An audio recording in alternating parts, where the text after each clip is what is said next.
Hi అండి, నమస్తే. మనం తీసుకున్న దొండకాయలు ఎక్కువ శాతం పండిపోయినవి ఉన్నాయంటే అవి కర్రీకి కానీ ఫ్రైకి కానీ అంత టేస్టీగా ఉండవు. అలాంటప్పుడు ఇలా చేయండి, చాలా బాగుంటుంది. స్టవ్ వెలిగించుకొని బాండి పెట్టుకొని అందులోకి 1 టీ స్పూన్ జీలకర్ర, గుప్పెడు పచ్చిమిర్చిని కట్ చేసి వేసుకోండి.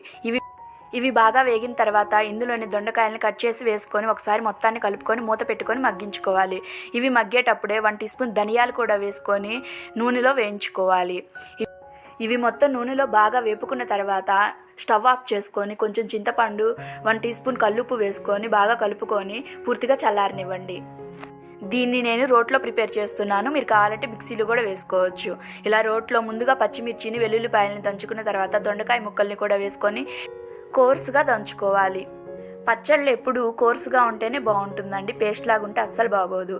ఆనియన్ కూడా వేసుకొని ఇలా దంచుకొని ప్లేట్లోకి తీసుకొని సర్వ్ చేసుకోండి.